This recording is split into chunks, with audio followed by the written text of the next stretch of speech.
रायगडमधून एक महत्त्वाची अपडेट येते आहे। रायगडच्या कर्जत तालुक्यातील आंबिवली गावाजवळ 30 ते 35 वर्ष जुना बंधारा फुटलेला आहे। सकाळी बंधारा फुटल्यानंतर मोठ्या प्रमाणात पाण्याचा विसर्ग झालाय।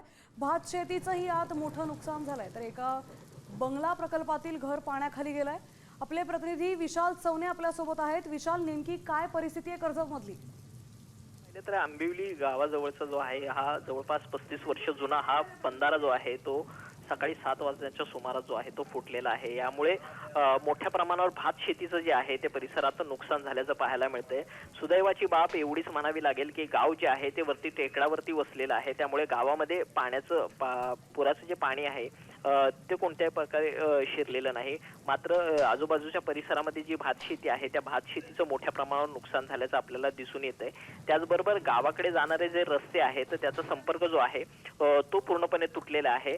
दरम्यान ज्यावेळेस पाण्याचा विसर्ग बंधारा ज्यावेळेस फुटला त्यावेळेस संपूर्ण पाण्याचा जो विसर्ग आहे तो चिल्लार नदीमध्ये झालेला आहे। त्यामुळे नदीकाठची जी गावं आहेत पुढची जी नदीकाठची जी गावे आहेत त्या गावांना सतर्कतेचा इशारा देखील देण्यात आलेला आहे।